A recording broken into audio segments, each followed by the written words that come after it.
So hello everyone. Welcome to YWCA Talks. My name is Erin Bassler. I'm the GUTS Program Coordinator and the Grant Coordinator here at the YWCA. And I have the honor of introducing today's presenters from the University of Montana Social Work Program. This is Professor Janet Finn and her students Shaunaugh, Sarah, and Liz. Great. So today our presenters will address their experiences bearing witness to social justice and human rights issues on the U.S. southern border and the impacts on the lives of women in the area. So please join me in welcoming these women. Thanks so much.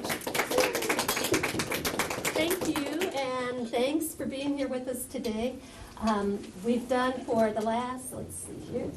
Nope, I don't want to do that. For the last 2 years, I've been able to take a group of students from the U of M social work program to Nogales, Arizona, and Nogales, Mexico, also with time in Tucson, so that we can learn more face-to-face around the struggles, the human rights issues at the U.S. Mexico border. And we've done this in partnership with Scott Nicholson, who is a longtime human rights activist and social worker that some of you may know from his work in Montana over many years. He's now based in Nogales, Mexico, and he and I were able to serve as co-instructors for the class. We're not here as experts on issues of immigration, but more to bear witness to the stories we told and were told and the stories we were asked to bring back with us. So it's in that spirit that we're sharing some of our experiences with you today. During our trip, this year, we were there for a week, and during that time, it was a time to spend virtually every day immersed in people's lives with community activists, with humanitarian aid workers, with arts activists, labor activists, and also in the homes of migrants themselves and spending times in shelters with migrants. We bore witness to the realities of migration on the border through these conversations, and in ways that I think really challenged for us issues that are often so invisible in our everyday lives here in Missoula. We had to grapple with some hard questions along the way. What does it mean to understand migration as a human rights issue? We hear it so often framed around economic issues, around job issues, and sometimes the fundamental human rights that we as human beings have movement as a central part of who we are culturally and historically. And so to think about that right to movement as a basic human right. How is it that goods and dollars can so readily move across borders, but people cannot? How is it that we can understand better what are some of these many push and pull factors that affect migration? Factors from violence in one's home country and home communities, economic and environmental pressures for survival, loss of livelihood, the struggle to reunite families, and for many people, the hope of basic opportunity.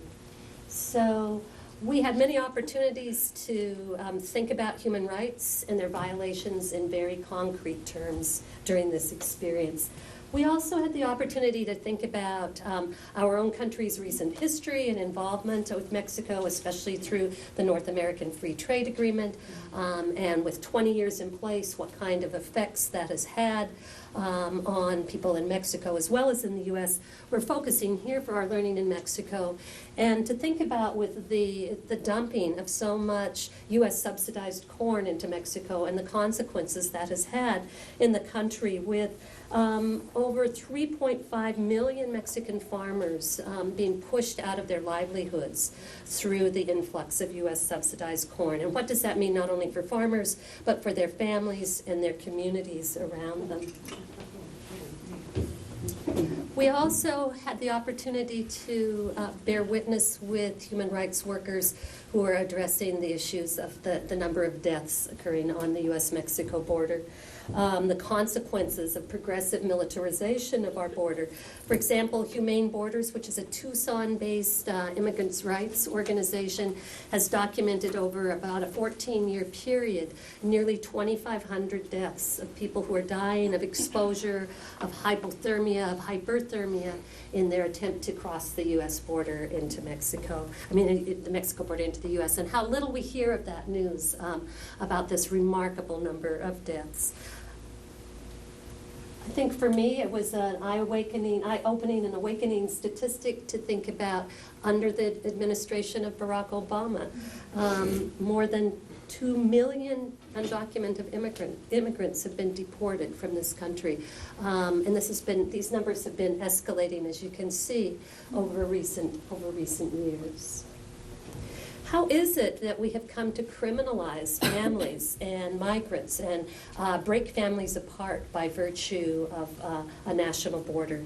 In just 2 years' time, over 200,000 parents were deported, separating them from their children in the U.S., many of whom were U.S. citizens. And now, even with very limited estimates of probably on the low end, we estimate at least 5,000 children are in the U.S. foster care system as a result of being separated from their parents. And that system, that child welfare system, really doesn't speak to the immigration enforcement systems. And so what happens to those children and those families in that process? Another piece for us was to consider how is it that we have come to fund this expanding prison industrial complex that's targeting immigration. More than half of all federal prosecutions are now related to immigration-based offenses. Now that it's become a criminal act to cross the border, we see more and more prosecutions of undocumented migrants. Congress approved an additional $1 billion in funding for Border Patrol and Immigration and Customs Enforcement in 2015, bringing that total to $14 billion. So that expansion is also creating a pretty profitable for-profit prison industry.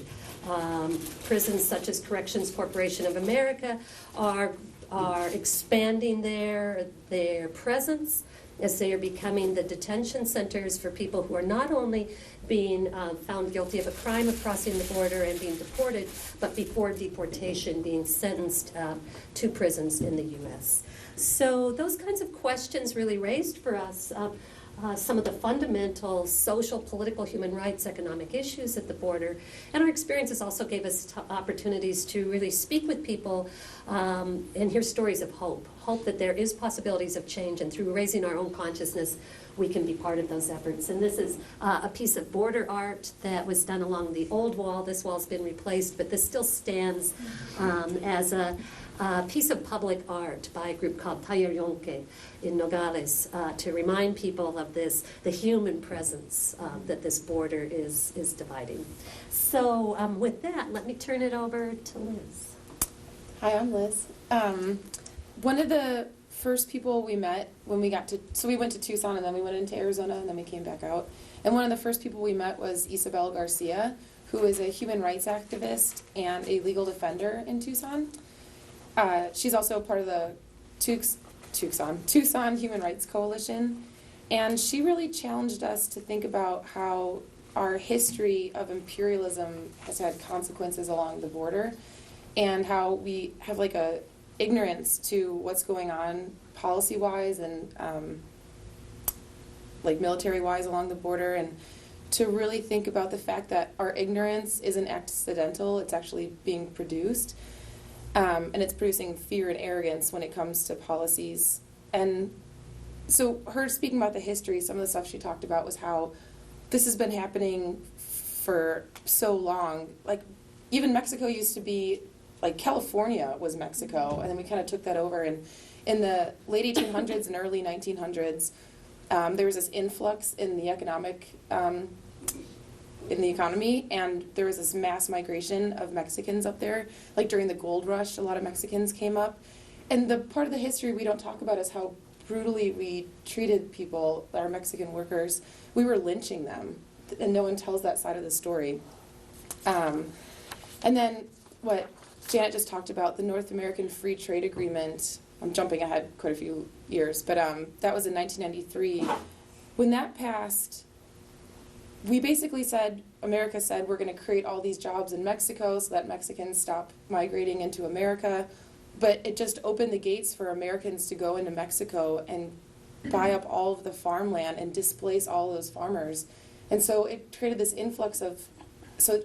displacement of 6 million people that then migrated into America.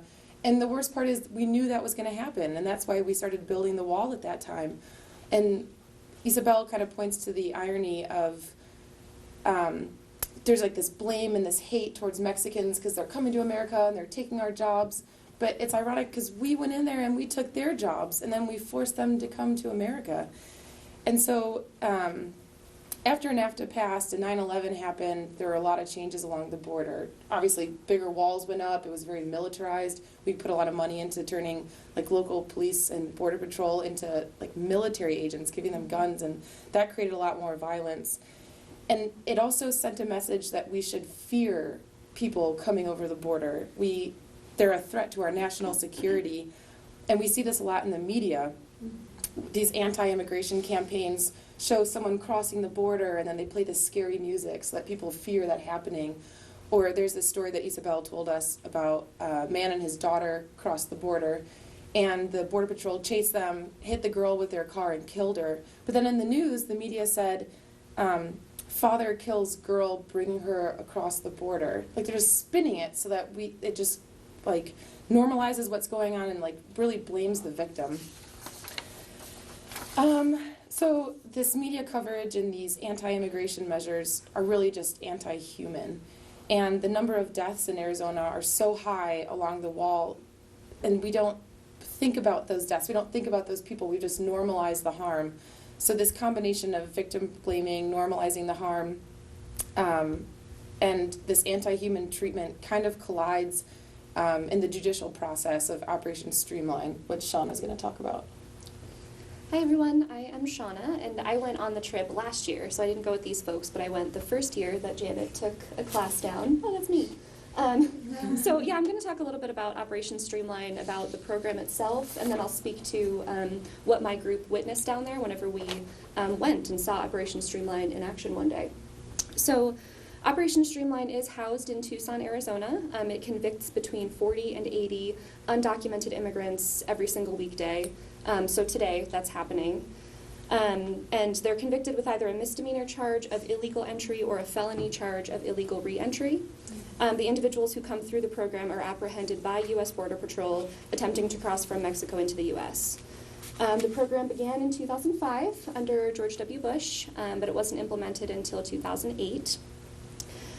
Prior to Operation Streamline, first-time crossers would be charged with a civil offense or brought back to their home country by Border Patrol, and only individuals with prior criminal records would be charged in federal court.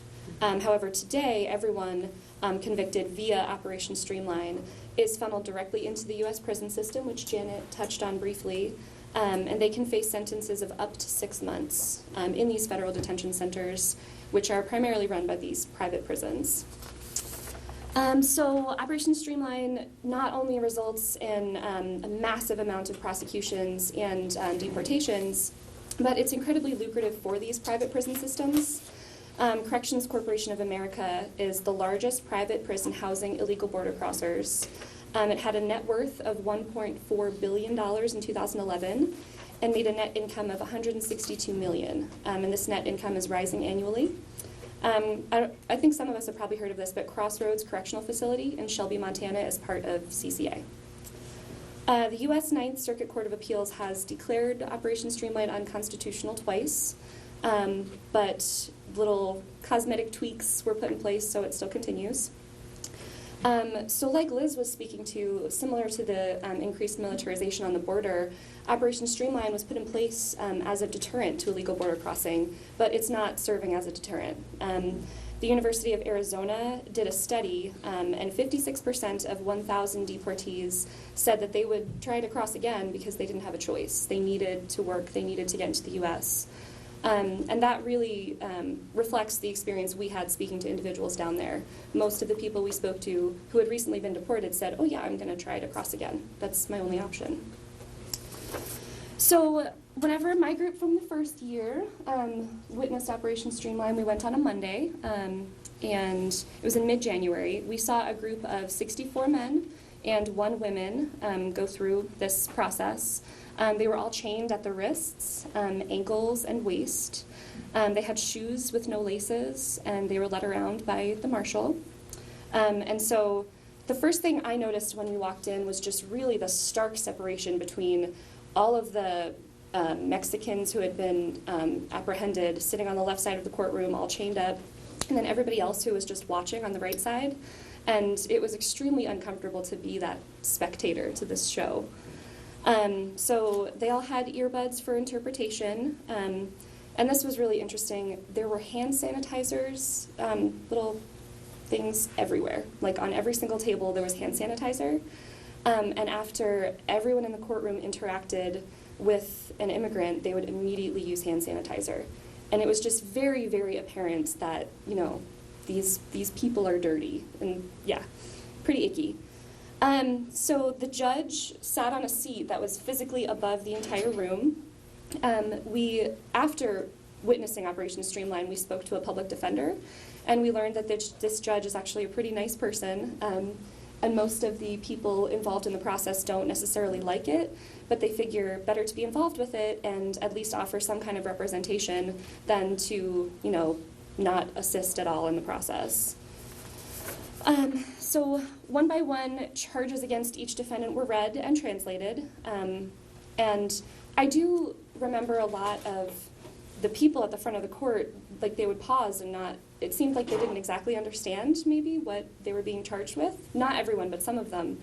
But everyone would respond in Spanish, culpable, which means guilty. Literally translated, it's deserving blame. And then they were given their individual sentences. And yeah, if you're looking up here, you can see this is sort of a sample of what the courtroom looked like by an artist. So given their sentences between 1 and 6 months, and I do remember one man specifically stopping and apologizing to the whole court for breaking our law. That kind of stuck with me. So over the course, we were there for an hour, a little over an hour. The defendants were sentenced to a total of 6,900 days, which is roughly 19 years. And just a reminder, this is happening right now. This happens every single weekday.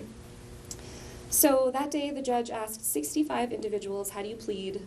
And daily in the courtroom, culpable is still being said. So really what sticks with me is, what are these individuals actually guilty of? Our group discussed terms like assembly line justice, and truly that's what we felt we were witnessing when we saw Operation Streamline. And Janet will get more into this at the end of our conversation, but there are efforts to stop this. There are action steps we can take, petitions available. So, thanks.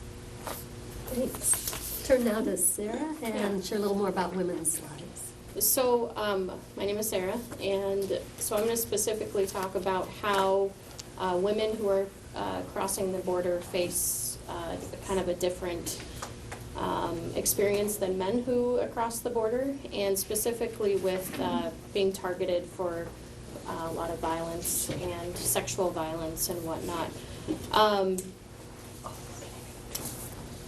So we're passing around a fact sheet that you all can look at and just see the different risks.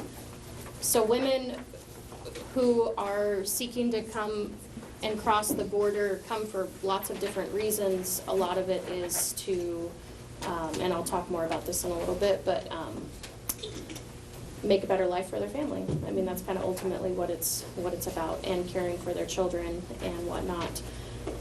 So when women go to take this journey, they're advised to take some form of birth control because the likelihood of them being raped or sexually assaulted is really, really high. So women have that. As maybe you've heard in the media, the cartel and that stuff that's going on, women are kidnapped more, experience some pretty awful things in terms of what's happening in Mexico. Once they do cross into the border, and if they are apprehended, a lot of them experience a lot of mistreatment from the Border Patrol, and that can look in different ways. We've heard some pretty horrific stories of women being detained by Border Patrol and then taken out in the Border Patrol truck and left out in the desert and far, far, far, far away with nothing.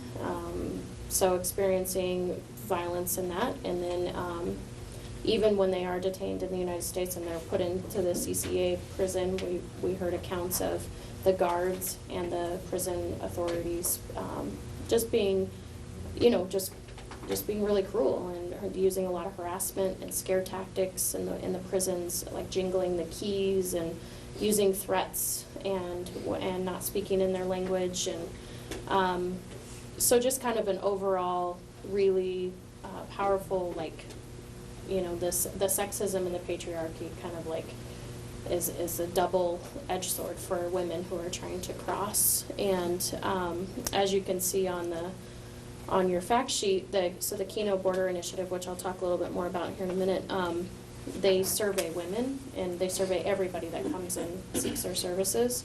And so they talk a lot about that. So abuse from the coyotes who are trying to get them across, abuse from Border Patrol, and then abuse that maybe they're leaving their home and they're crossing because they're having domestic violence or issues within the home and trying to get away and take their children. So then when they're traveling with their children, they're also at pretty big risk for that.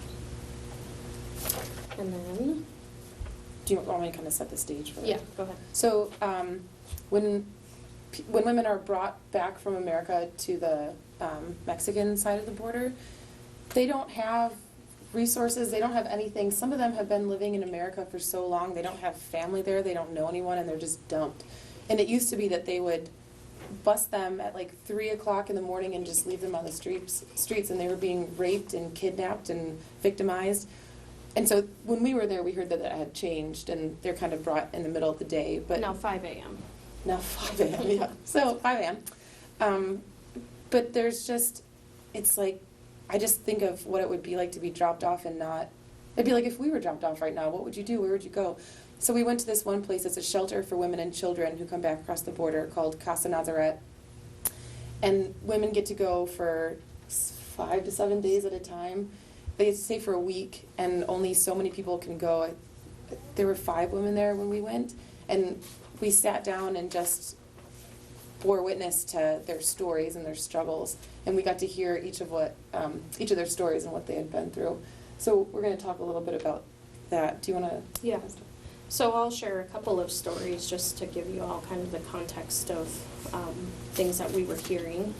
One woman, she had 5 children, and she lived in Indiana, I believe, and she had been living in the United States for over 17 years, established a life, and her mother was dying in Mexico, and she wanted to come and say goodbye to her mother, and so she traveled across and just thought she'd be able to go back, and has not been able to get back to her children. So her children and family are still in Indiana, and she's stuck at the border. Her mom died, and I'm not sure if she made it to even see her mom. I can't remember that one, but so that's one kind of story of what we heard.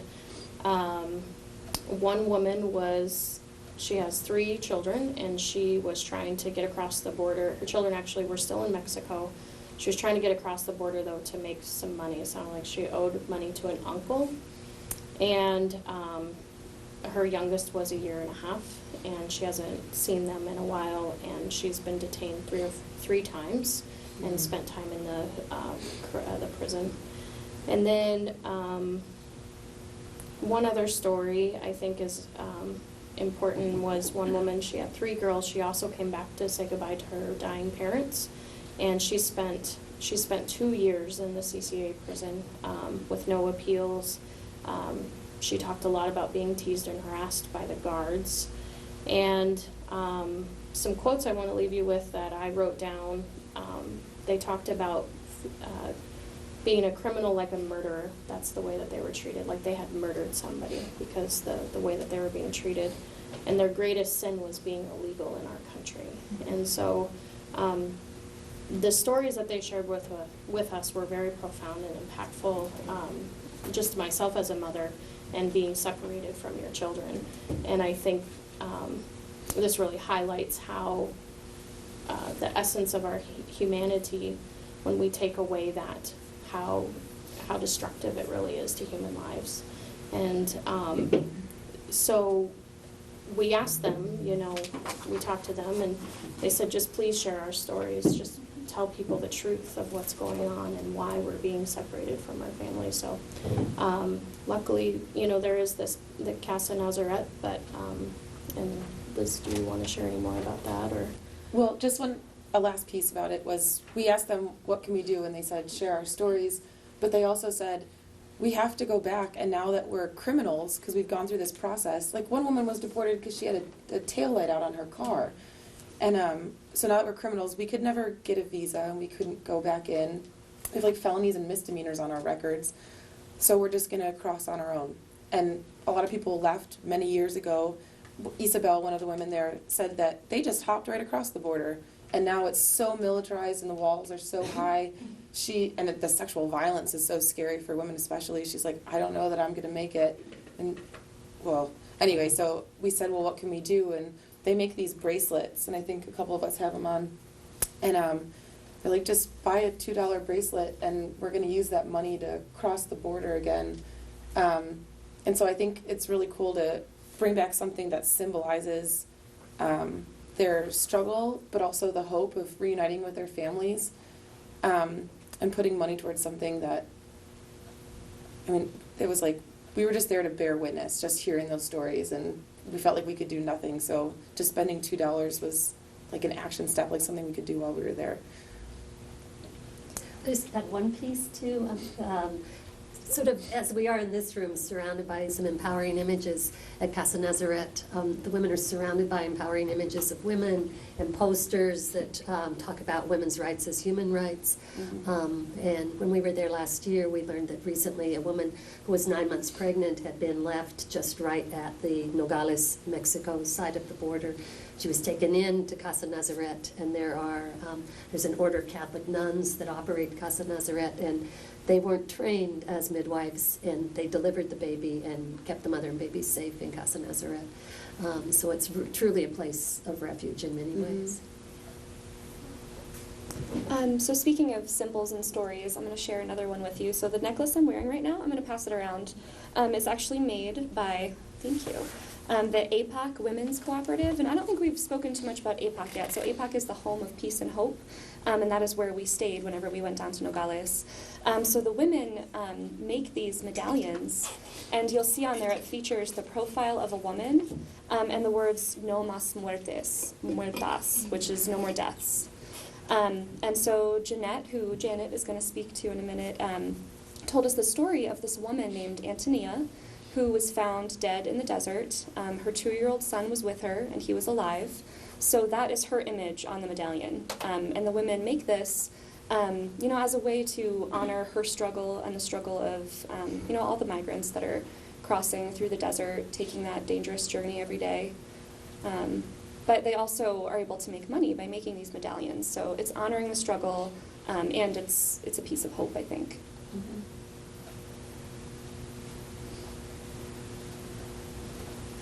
This is just one more image of the new border wall that's being built at a cost of $4.1 million per mile. And this is part of the work of a group called Taller Yonke, the community arts collective in Nogales, who are trying to find ways to create new forms of art on this wall that has all these spaces between it, so it's much less amenable to the kind of art they had done with the old wall. I get to talk for a few minutes about Jeanette Pasos, one of the wonderfully inspirational women that we met on our stay.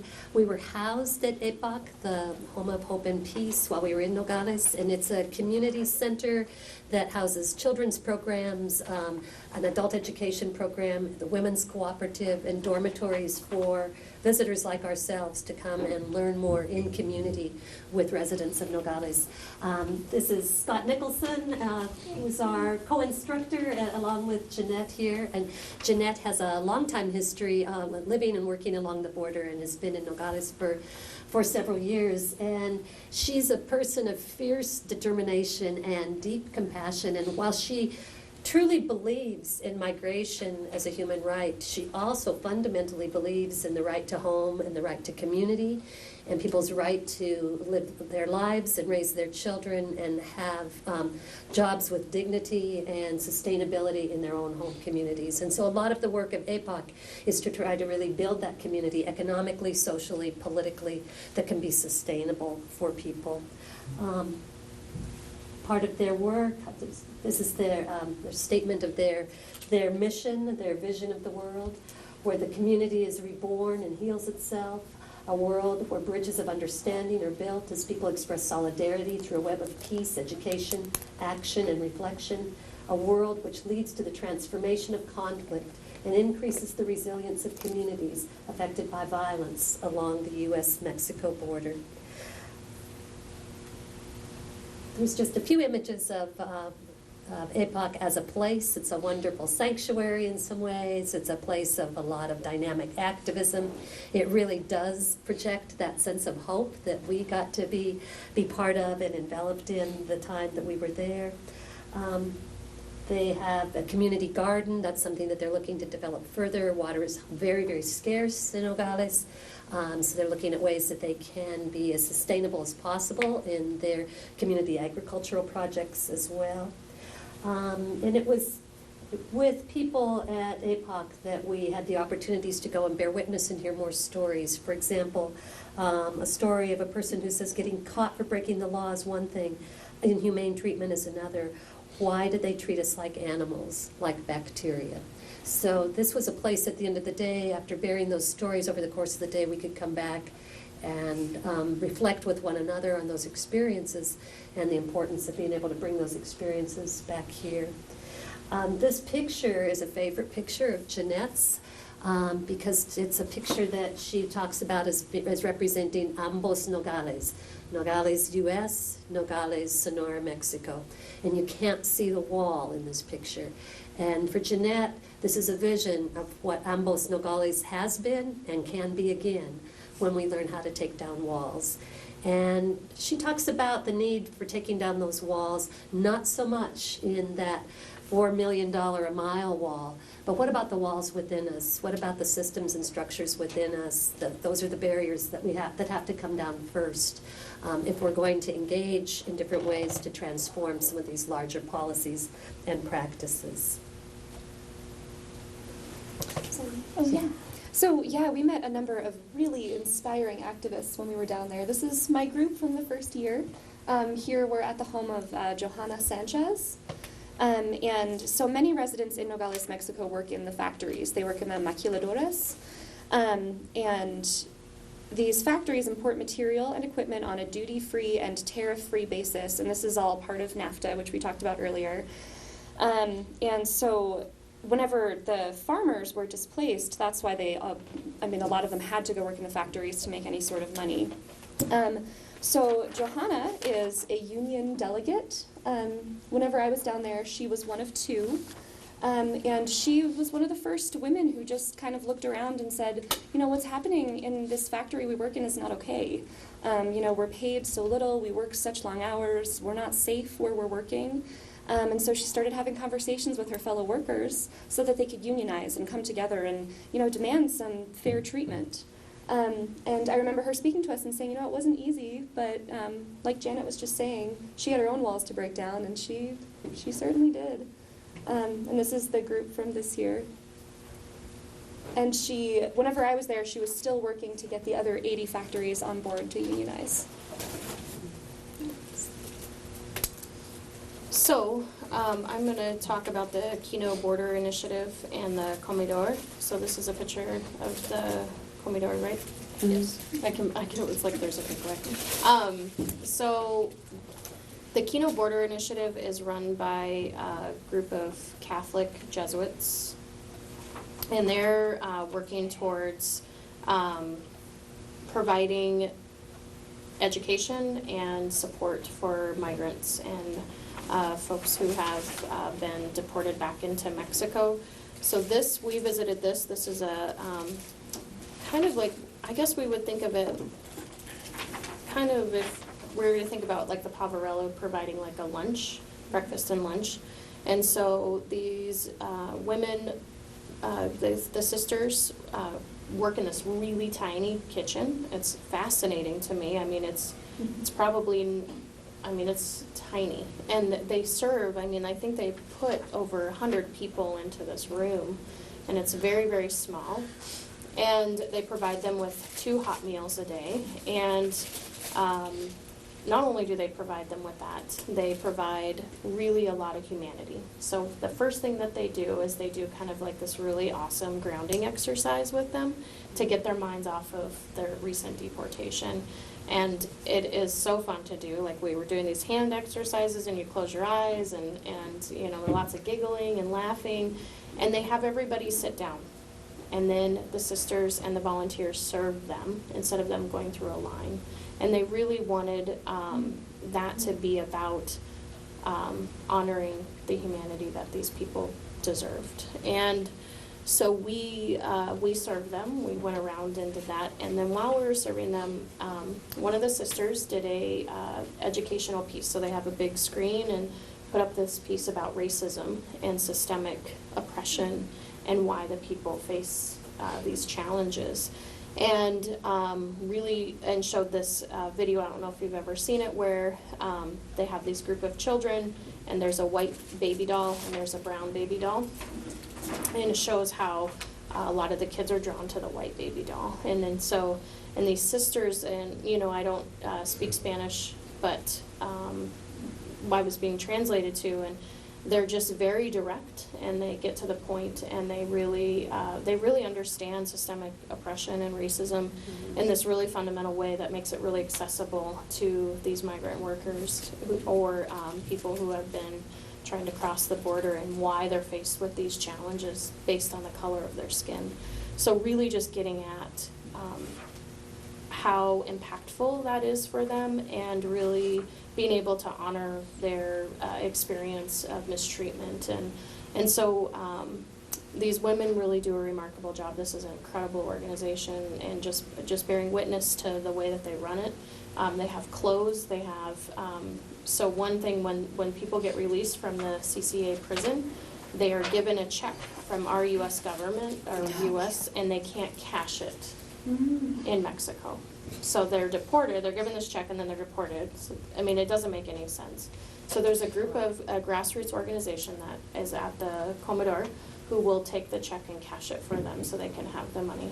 They also have a number of telephones there so they can call their families, because sometimes people haven't heard from their family in over a year. I mean, we heard about. So it's really a place of, like, I'm just, just really honoring their humanity, giving them the respect that they deserve, and it's a really collective process, and really run really, really efficiently, and people that are there are doing really good work with that. So, and I'm still on. Okay, and then kind of going back to Mexico and talking about that community organization, we met a woman named Esther. Esther is an incredible woman. She noticed a need in her community about 35 years ago. Children needed to be fed. A lot of the parents and families were going to the maquiladores, which are the factories, and kids sometimes were in school, sometimes weren't, but there wasn't a food supply. So she started feeding children out of her home. That's kind of how it started. And then eventually they started gathering money and supplies and started to build a POC, the Home of Hope and Peace, where they could start feeding children out of there. And kind of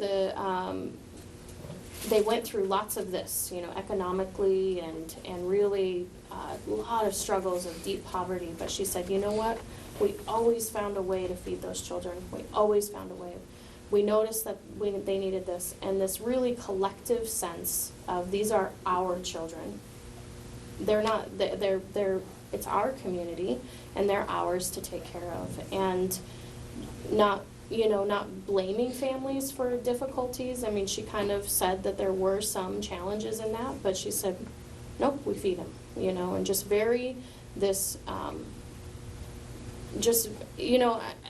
I think it's a cultural thing that that sometimes we move away from, and I think it was really beautiful to see it being done in this way. And she's like, brick by brick, like sometimes we had to sell something to get more bricks to build Hapak.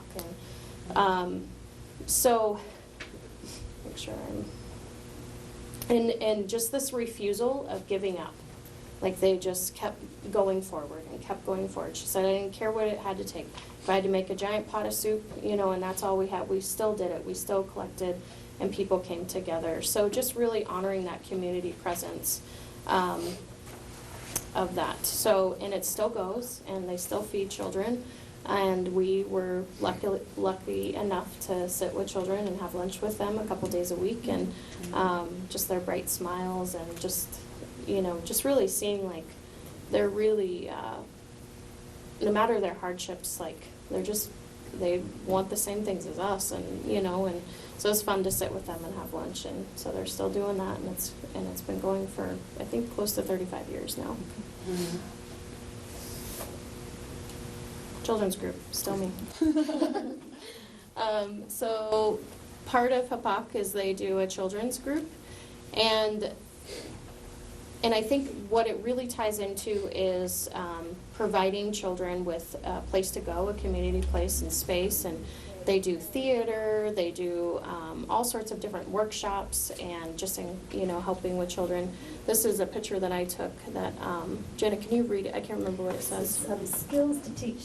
To give my love to my friends and my enemies. Yes, so they do a lot of work around building inclusiveness and really building that within their community.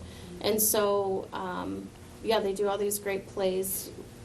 And do you all have anything else to say about the children's group? They do summer camps also. And That's right. one thing that really spoke to me when I was there. So I work for the Missoula Child Sexual Abuse Prevention Team here in town. And we were over there, and they talked about how one summer they were talking about bodies and safety, and kids were saying, I'm being sexually abused. And they were like, by the drug cartels? Who's doing this? And they were like, no, it's our parents. Mm-hmm. And so Jeanette and the other people who work there's response was, let's say that we're not going to stand for this. So they organized a march throughout town, and they had these kids holding signs that said, no me toque, soy un niño, like, don't touch me, I'm a child. And it was just this really public display of, this is happening to me, I want it to stop. And it was also this collaboration of children and adults doing this. And that really made me think, what would that look like in Missoula, to have children holding signs saying, you can't touch me in a sexual way, I'm just a little kid. And to have their voice be out there, because I think so much of the work that we do sometimes as adults, finding ways to help children as opposed to working together. So that was really interesting for me. So we just want to wrap up with some closing thoughts. This is a mural that has been done by the Taller Yonke collective, and it said, art is a weapon loaded with future. And if you can see on here, it's pencils, musical instruments. How do we take back? How do we sort of take back and reclaim expressive rights and the rights to a future and community rights? And so we had the opportunity at so many levels, I think, to have our own thinking challenge, to see so many directions people were moving to build community capacity through collective resistance and collective activism.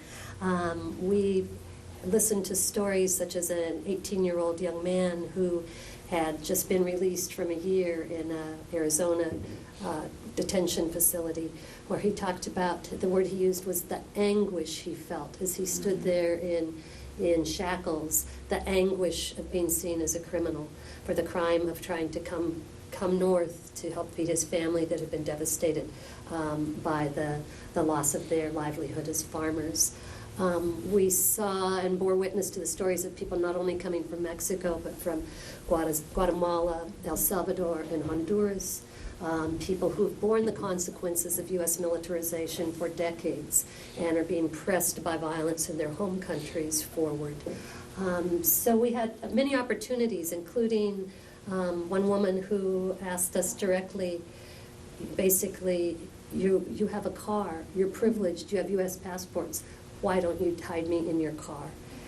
And I think for me to feel that struggle of when do we turn to civil disobedience? When do we look at other kinds of actions to challenge ourselves and our public policies? And it's still a question that I find myself thinking about and grappling with every day. And we did about a 7-mile hike along the U.S. Mexico border, a time of deep reflection, a time to see the artifacts of people's efforts to get into the U.S., a time also to see some of the high-tech surveillance equipment being put into place along our border and in our country to keep people out and to just really think about where is our fundamental humanity in that.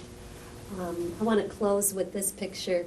This is a picture, again, that was a favorite of Jeanette's, a picture of sunset, atardecer.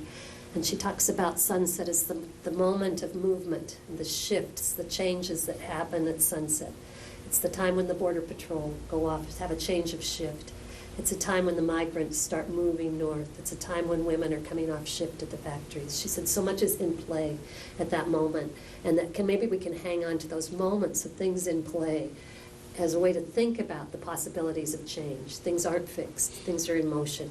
And if we can be part of that motion, we can be part of change through our own consciousness and then through our individual and collective actions.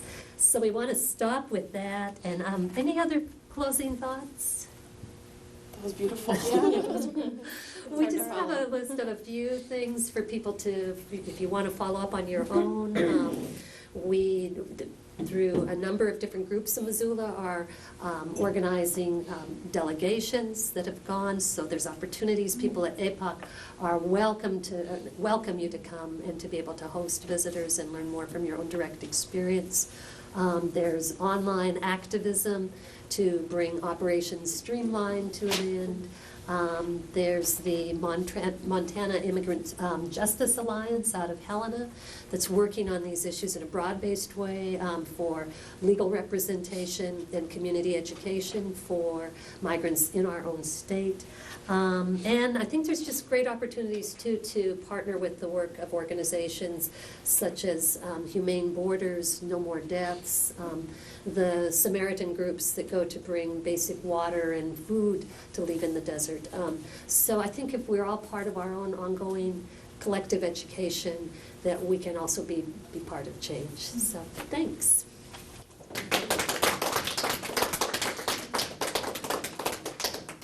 We've got some time for some questions or comments or thoughts.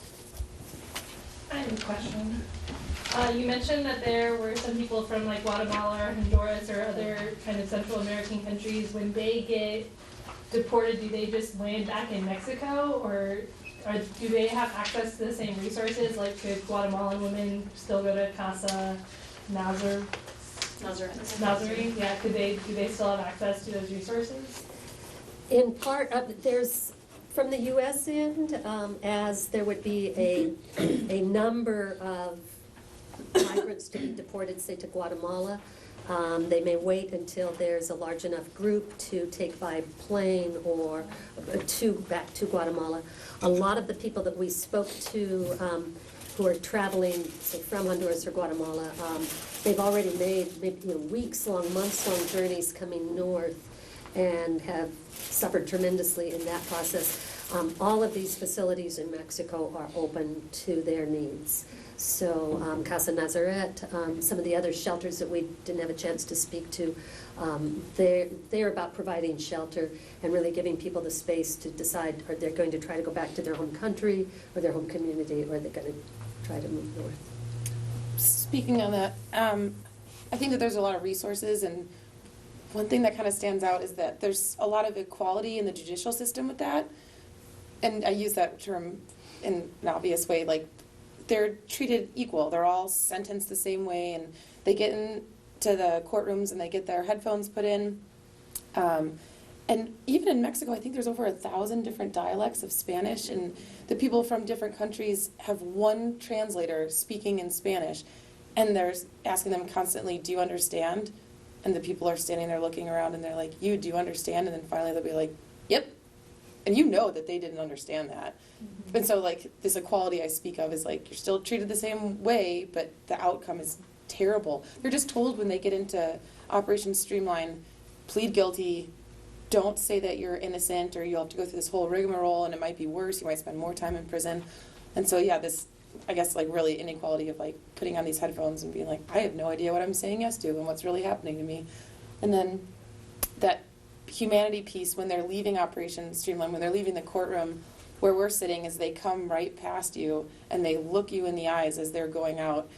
And, like, that was one of the most intense experiences, I think, for me on the whole trip, was thinking, like, how do I respond to this? Because I don't want to smile and be like, I pity you, or even having a face if I'm smiling, maybe they would interpret it as me being like, I'm glad you're going through this, you deserve it, or something. And Scott, who was with us, kept saying, like, it's so hard to bear witness, but his face in there was just, like, nodding and saying, like, I get it. I know what you're going through. I'm on your side. Let's figure it out. And just that piece of trying to figure out how I could relate to them. And I think a lot of us know how hard it is to just sit back and hear something and not be able to do anything, but still be a part of it. And how do you express just, like, compassion? Sorry, that's really... Yeah, that moment to show your humanity. How can you reflect your humanity in that moment? It's intense. How many people make it across the border into the U.S. successfully? So, I mean, like estimates. That's a really good question. I honestly don't know. We talk about it at any given time, about 12 million undocumented people in the U.S., and so how those numbers are moving with people coming in and people leaving. I would say, though, virtually everyone we talk to who has a child, a loved one, a partner here, no matter how many deportations, it was the effort to try desperately to get back to their loved ones. Janet had talked about in recent time with the Obama administration, and the numbers, the track numbers. I have a little bit of a personal connection. I'm from Los Angeles and have family members who have been undocumented and friends. And so since Obama's administration went in, like, none of their families have been able to cross and go back and forth since that's happened. And it's very rare that you'll hear of people coming in anymore. And you would hear stories like it's pretty normalized where I'm from, like, to talk about it, and everybody knows somebody. And I would say now it's less and less and less. And I mean, obviously that doesn't give you, like, a fact number. That's just a personal experience. But you don't hear of it really anymore. And like, you don't hear about coyotes anymore. It takes a lot of money to get a coyote now. And so it's very rare in terms of personally how I know it for people to actually make it anymore. So people do. I mean, it happens, but... Well, I think that speaks to so many of the deportation stories that we heard were not from people who had just recently tried to enter. They're people who they have established businesses. They've been working in Phoenix or Tucson or Seattle for years, have raised their children here, have U.S. citizen children. I think 90% of the children of undocumented immigrants are U.S. citizens. Yep. And so they've established lives. They're paying taxes for services that they can't access. They are working and contributing to their communities, and yet it is, like you said, it's the small traffic violation. It's the expired license plate, a minor offense that leads to this criminalizing set of consequences. And I think it's important to bring up again the tremendous amount of money that is being poured into the border wall. You were speaking of when you went just this past year that there were new towers up that you saw, and drones or something being used now. Like, that wasn't there when I went the first year. So just the increased militarization just within a year is pretty incredible. There was, when we finished our hike along the border, we came back and we were driving out and there was this huge tower going up. And we were asking what that was. And I guess all of us kind of assumed it had something to do with the border. And the guy, Scott, who was leading us, was kind of like, I don't know what that is. Well, he researched it. And it's going to have, like, infrared cameras so they can see people walking at night. And, these drones. And someone's always going to be, like, they're always watching. It's really creepy. And Scott sent us this article explaining, like, what's happening with that tower and towers all over the place. And there is this ironic piece of a lot of the parts for these towers and these cameras and stuff are being made in factories in Mexico. And they're essentially creating the, products that are going to catch them when they try to cross. But they have to have work, and then they have to leave because they're not making enough money, and they're trying to find more work in America, and it's like this really ugly process that's getting worse and worse every year, especially with how much money is being poured into that. Did you have a question? Yeah, while they're incarcerated in the U.S., do you know if they have, like, access to PREA, the Prison Rape Elimination Act, that allows prisoners to reach out to a crisis line for help if they've been assaulted or received unjust treatment by a prison guard?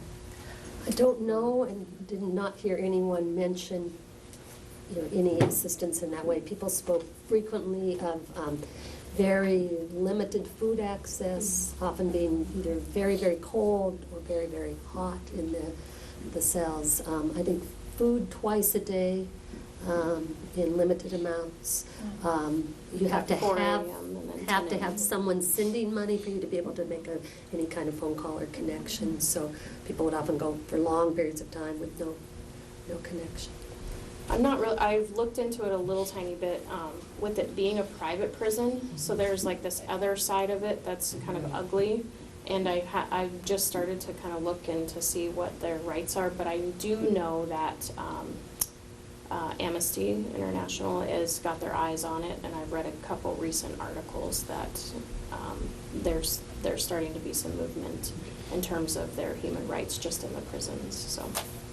One thing Isabel told us was that after the economic depression, Wells Fargo took a pretty big hit, and so they started investing in different companies, and they actually invest in these for-profit prisons, and they lobby to have more, stronger immigration laws so that people are sent to prison because they profit from that. So take your money out of Wells Fargo. Just what comes up for me is just like wondering what we're so afraid of as a country, like. Yeah, almost like an epidemic of can poverty spread, or I don't know, it's just really ridiculous to me, and how capitalism and big business plays into it, which I think really plays a big role. Oh yeah. Yeah. There's a wonderful book called Humane Migration that we all had read before going as sort of a preparatory text, and the authors speak very directly to the construction of fear, and how a discourse around national security is paired with fear of immigration, and how powerful that has evolved to be since the Ronald Reagan era forward, and that more and more money then goes into national security, and then the border becomes sort of an icon of risk, even though the factual evidence doesn't suggest that is a national security issue. And I think also considering it's not like an isolated issue, right? I mean, just like last week, hundreds of immigrants died trying to get from Africa to Italy. So, that happens every single day too. One of the things that Scott has brought to our attention, he talks about the Berlin Wall and the political statements by our political leaders historically about bringing down the wall, and the number of people who had died in efforts to cross at the Berlin Wall versus the deaths in our own country and our own border that we refuse to acknowledge, that are so many times more. And how is it that we will make the point of one border and ignore the borders of our own country? And it was just a powerful thing to think about in terms of what we don't speak about as a country. I think when you guys were talking a lot about that, the equality of how all of the detainees, regardless of what country they come from, how they were treated equally, really just speaks to the issue and how I really think it's just rooted in outright racism. If you just treat all these people because they're brown, and they come from different countries, you're just like, oh, you all speak Spanish, and we're just going to treat you all the same, and we're going to use all this hand sanitizer around you. Yeah. You know, that really sends a very powerful message about what this issue really is about. Mm-hmm. You're brown, we need a wall, and that's the end of the story. Well, in the interest of time, I think we're gonna wrap it up. But thank you so much for coming. And Thank you all for coming. So I'll just wrap up by quickly saying that that today is part of a monthly lecture series called YWCA Talks, which is geared towards providing the Missoula community with a space to discover and exchange information about topics that pertain to women and those of diverse racial and ethnic backgrounds. And we have 2 more YWCA Talks, one on May 22nd and then one that we're still figuring out the schedule for, and then they'll kick up again in fall. But our next one we'll be showing a documentary about missing and murdered Indigenous women, followed by a discussion. And then there's more information just about YWCA in general, about getting involved, about being informed about YWCA Talks on the back table there. I think that's about it. So thank you so much one more time. Thanks for having us. Yeah. Thanks.